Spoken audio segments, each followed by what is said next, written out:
नेपाल में प्रदर्शन के बाद अब कर्फ्यू लग गया है। इस बीच बनारस में रहने वाले नेपाल के लोगों की चिंता भी बढ़ गई। उनका यह कहना है और यह सोचना है कि जो उनके अपने नेपाल में है वो कैसे है। वहीं उनमें कुछ ऐसे लोग भी हैं जो बनारस श्राद्ध करवाने के लिए आए हुए थे और अब उनको वापस जाने में परेशानी हो रही है। इन तमाम लोगों से हम बातचीत करने जा रहे हैं जो वाराणसी में रहते हैं किसी न किसी काम के कारण। इनमें से एक दो लोग ऐसे भी हैं जो यहाँ पर श्राद्ध कर्म के लिए आए हुए थे। उनसे हम बातचीत करेंगे और उनसे जानेंगे कि आखिर में नेपाल का यह जो पूरा हिंसा रहा, पूरा बवाल रहा, वो क्यों हुआ और वो इसको लेकर के क्या सोचते हैं। कहाँ से आ रहे हैं आप नेपाल से? ये नेपाल का पूर्वी भाग जैसे बिरतामोर झापा के थे, प्रदेश एक झापा से आए हैं। कहे क्यों यहाँ आए थे? ये मेरे पिताजी का श्राद्ध करने के लिए और पिंडदान करने के लिए मैं आया हूँ बनारस में। हाँ, तो अब तो पिंडदान हो गया, हो गए। अब आप जा पा रहे हैं कि नहीं जा पा रहे हैं, क्योंकि बॉर्डर तो सारे सील है। कितना चिंता का विषय बना? बहुत चिंता का विषय हो रहा है। अभी हम जा नहीं पा रहे, नेपाल तो नहीं जा पाएंगे क्योंकि बॉर्डर तो सील है। लेकिन हम सोच रहे हैं कि उधर बॉर्डर के नज़दीक का जगह में जाके बैठे ताकि जब बॉर्डर खुलेगा तो जल्दी अपने घर जा सके। जी बिल्कुल। देखिए, आप यहाँ पर लगभग कितने दिन से हैं? मैं लास्ट शनिवार रात को यहाँ आए थे, आइतवार को श्राद्ध कर लिए, उसके बाद से यहाँ पर आए। जी देखिए, रविवार से शनिवार को यहाँ आए हुए थे और लगातार यहाँ पर बैठे हुए हैं। माहौल शांत होने का इंतजार कर रहे हैं। कुछ और लोग भी हैं। आप भी पूजा के लिए आए हुए थे बनारस? नहीं, हम बनारस में रहते हैं, पूजा पाठ कराते हैं बनारस में। अच्छा, बनारस में पूजा पाठ कराते हैं। आपके अपने वहाँ लोग रहते हैं? हाँ, काठमांडू में रहते हैं परिवार। काठमांडू में परिवार कैसा है? परिवार बातचीत हो पा रही है? हाँ, हल्का फुल्का हो रहा है 2 दिन से। तो जो स्थिति बनी हुई थी, जो स्थिति अभी बनी हुई है, उसको लेकर के क्या सोचते हैं? और क्या सोच नहीं, जो है वहाँ पे जो हालात है, वो हालात को लेकर के आप क्या कहना चाहेंगे कि जैसा हालात क्यों बना? तो छोड़िए, हमको नहीं आता अभी, तो क्या कहेंगे हम। हाँ। वहाँ जो राजनीतिक जो खत्म करना था खत्म कर दिया। अब नया सीरियल से राजनीति हो वहाँ पे नया। तो ओली सरकार ने तो अब इस्तीफा भी दे दिया है, तो जो वहाँ के युवाओं की जो ये मांग थी वो जायज थी? हाँ, जायज है। वहाँ पे बालन को प्रधानमंत्री बनाने चाह रहे थे पहले से ही, वही प्रधानमंत्री बनेंगे अब। तो खाली ये बालेंद्र को प्रधानमंत्री बनाने के कारण ये सब बवाल हुआ कि और भी कुछ कारण था? और भी कुछ कारण है। वहाँ पे सब लोग कुछ वहाँ पे नहीं मिल रहा है, सब लोग विदेश जाना पड़ रहा है, वहाँ काम धाम नहीं मिल रहा है, इसीलिए उनको कर रहे हैं।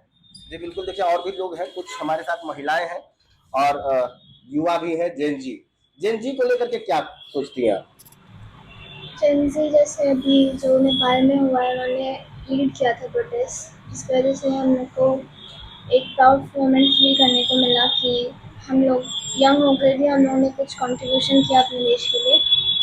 और जैसे कि जो हुआ था वो तो अच्छा नहीं हुआ कि वहाँ पे लोग मरे, लेकिन जो उन लोगों ने अपना निडर दिखाया और निडर होकर लड़ाई की, वो एक बहुत रिस्पेक्टफुल है अपने देश के लिए और अपने देश के युवाओं के लिए।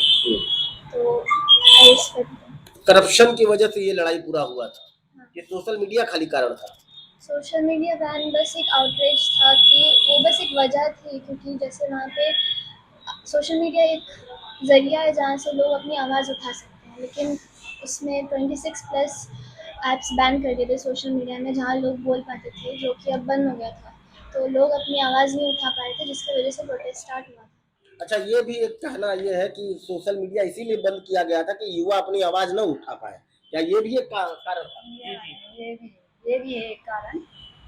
जो अभी के जेन-ज़ी बच्चे हैं वो अपना जो गुस्सा है सोशल मीडिया पे वो पूजा करते थे उसका, तो वो बंद किया। बंद करने के बाद उनका जो करप्शन के पीछे भाग रहे हैं वो लोग का सब खुल रहा है तो बंद कर दिए। इसलिए बच्चे अब इसीलिए बच्चे नाराज हुए क्योंकि सोशल मीडिया एक बड़ा प्लेटफॉर्म था अपने आवाज रखने के लिए और उसी को बंद कर दिया गया। क्यों जी जी ना? जी। यही कारण था कि बच्चे सब किए। अब अभी जो स्थिति हालात बने हुए हैं उसको लेकर के आप लोग जो वहाँ के लोग जो फंसे हुए हैं वहाँ के लोगों की क्या स्थिति है? जो अपने घरों में लोग हैं, आम लोग हैं जो सड़कों पर उतर करके लड़ाई नहीं कर रहे, अपने आप को घरों में ही रखे हुए हैं, उनसे क्या आप लोगों की बातचीत हुई आपके अपनों से? बिल्कुल अभी बात हो रही है। अभी आदमी घर से उतना नहीं निकल रहे हैं, वहाँ कर्फ्यू लगा हुआ है और पब्लिक ट्रांसपोर्ट भी अभी बंद पड़ा है। एयरपोर्ट सारा नो टाइम लगा हुआ है, तो स्थिति बहुत नाजुक है। हो सकता है उसको स्मूथ कराने के लिए गवर्नमेंट जो जेएनजी वगैरह पुलिस आर्मी सब लगे हुए हैं। स्थिति शायद अब 2-3 दिन बाद नॉर्मल होगा, वो तो होना ही होना है। अच्छा, कुछ और भी लोग हैं हमारे साथ। ये बताइए, अब तो सेना ने पूरा कमान अपने हाथ में ले लिया, तो क्या लगता है कि स्थिति समझ गए? हाँ, सेना तो अपना काम कर ही रही है। अब 1-2 दिन में आंदोलन को आज सुबह से कहा गया है कि जुलूस वगैरह थोड़े कम निकले हैं, वहाँ पे कर्फ्यू लगा दिया गया है, जुलूस निकालने नहीं दिया गया है। तो सेना अपना काम करके 2-3 दिन में हो सकता है सिचुएशन सारी ठीक हो जाए। अच्छा, युवा तो आप भी हैं, हाँ, भले ही जेन जी के कैटेगरी में न आ रहे होंगे, लेकिन वहाँ के युवाओं का जो ये प्रदर्शन रहा, उसका क्या, उनका ये जायज पूरा प्रदर्शन रहा? नहीं, देखिए, भ्रष्टाचार तो काफी दिनों से नेपाल में सरकार कर ही रही थी। उन्होंने भी देखा कि हमारा भविष्य तो उतना उज्जवल दिख नहीं रहा, तो उन्होंने ये अब आंदोलन का रुख अपनाया और सरकार गिरा दी। अब क्या कीजिएगा, भविष्य सबको देखना है। उन्होंने देखा कि भाई भविष्य तो देश का भी उज्जवल नहीं है। अच्छा, एक आरोप और भी लगता है ओली के ऊपर कि भारत की तरफ उनका झुकाव नहीं था, चीन की तरफ ज्यादा था, तो क्या वहाँ के लोगों को ये चीजें बुरी लगती थी?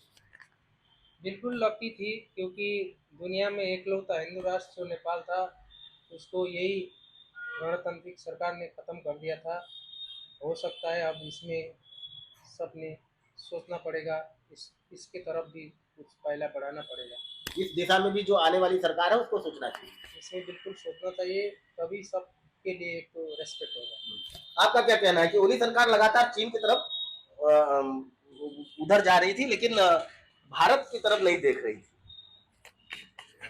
नेपाल में जो पार्टी है, उसमें जो ये ओली का नेकपा एमाले पार्टी है, और उसमें ओली जो अब अध्यक्ष है, ओली का वो दृष्टिकोण होगा। लेकिन नेपाल का दूसरा पार्टी और नेपाल का जनता का ऐसा नहीं था, क्योंकि भारत से जो संबंध नेपाल का जनता का है, वो हम परापूर्व काल से है।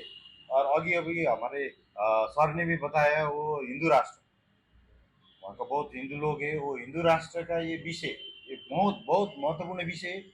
ये अंतरिम सरकार को सोचना पड़ेगा।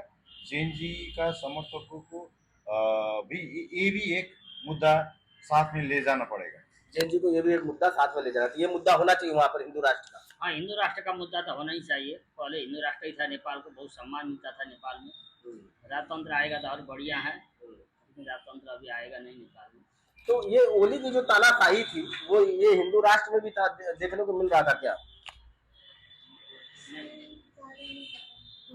तो क्या ये ओली की जो तानाशाही थी वो किस किस प्रकार की थी? आप लोग जिसे वहां रहते हैं या जानकारी लेते हैं, तो किस किस प्रकार की? ऐसा है, ओली जो नेता है वो तानाशाही प्रवृत्ति का था। वो अपने आसपास का जो है उसी को लेके आगे बढ़ना चाहते थे, और वो दूसरे का बात नहीं सोचते थे, ठीक है। और जनता की तो बात नहीं सुनते थे, अपने विचारधारा को थोपते थे। उसलिए ये सब का कारण एक ओली भी है। तो बिल्कुल, ये तमाम जो नेपाल के लोग थे उनसे हमारी बातचीत हुई और उन्होंने साफ कहा कि ओली जो है अपनी विचारधारा को वो थोपते थे, तानाशाही रवैया था, भ्रष्टाचार भी जमकर था। लगातार युवा उनका विरोध कर रहे थे और विरोध का सोशल मीडिया एक बहुत बड़ा मंच था, और उसी मंच को अचानक से ओली ने बंद कर दिया, और यही कारण रहा कि एक साथ पूरे नेपाल के सड़कों पर युवा आए और इतनी बड़ी हिंसा की। रवि पांडे, न्यूज़ 18, वाराणसी।